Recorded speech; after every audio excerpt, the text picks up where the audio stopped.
1,000 beses ko mang ulit-ulitin ang salitang salamat ay aking gagawin dahil sa patuloy na pagbibigay halaga sa akin ng mga pusong dalisay at sadyang malikhain. Ganon din ang puso ay aking ibibigay sa mga pusong tunay na nagmamahal sa sining.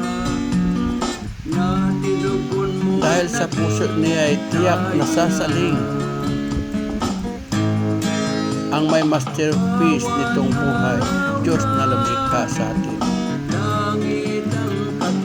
Kaya't dalangin ko'y maging sensitibo din sa mga bagay-bagay na nasa paligid natin,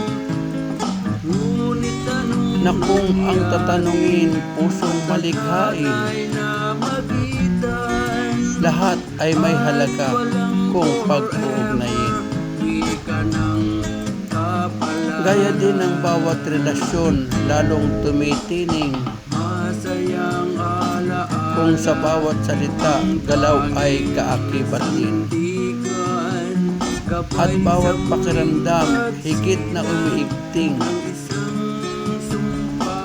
kung tiyak at malinis na hangarin ang sa puso'y pahiran. God bless.